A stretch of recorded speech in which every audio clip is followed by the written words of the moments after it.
एक समय की बात है। एक राज्य में एक नौजवान राजा राज करता था। वह ताकतवर था लेकिन बहुत घमंडी था। उसे लगता था कि बूढ़े लोग किसी काम के नहीं होते और सिर्फ नौजवान ही समझदार होते हैं। उसने ऐलान कर दिया कि उसके राज्य में कोई भी 60 साल से ज्यादा उम्र का इंसान जिंदा नहीं रह सकता।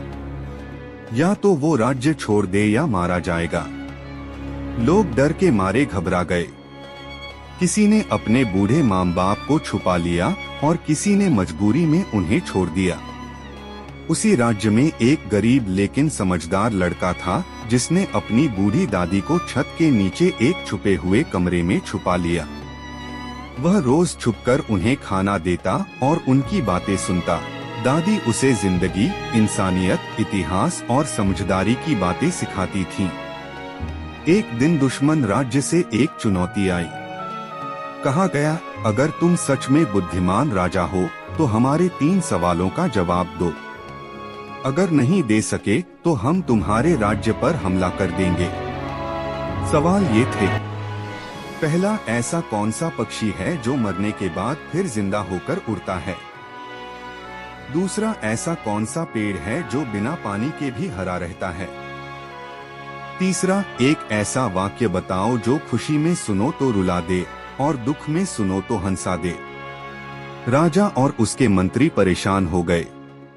कोई जवाब नहीं दे सका। राजा ने गुस्से में कहा कि जो इन सवालों का जवाब नहीं लाएगा उसका सिर काट दिया जाएगा। वह गरीब लड़का दौड़कर अपनी दादी के पास गया और मदद मांगी। दादी ने मुस्कुराकर जवाब दिए। पहला, फीनिक्स नाम का पक्षी जो अपनी ही राख से फिर जिंदा होता है। यह एक निशानी है कि अगर इंसान में हिम्मत हो तो वो फिर से उठ सकता है। दूसरा, वह पेड़ असल में एक पेड़ नहीं बल्कि समझदारी की छाया है जो दूसरों को बिना पानी के भी ठंडक देती है। तीसरा, यह वक्त भी गुजर जाएगा। खुशी में सुनो तो दिल बैठ जाता है, दुख में सुनो तो उम्मीद बन जाती है। अगले दिन लड़के ने दरबार में ये जवाब दिए। सब चुप हो गए। राजा हैरान था। उसने पूछा, सच सच बताओ, ये जवाब तुम्हारे नहीं लगते? लड़के ने सिर झुकाकर कहा, मेरी बूढ़ी दादी ने दिए हैं जिन्हें मैंने छुपा कर रखा है। राजा थोड़ी देर चुप रहा और बोला, मुझे मेरी माँ याद आ गई जिसे मैंने देश से निकाल दिया था। उस दिन राजा ने अपना फैसला बदल दिया। सब बुजुर्गों को वापस बुला लिया गया और उस दादी को जिन्होंने अपने ज्ञान से युद्ध रोक दिया, उन्हें राजा की सलाहकार बना दिया गया।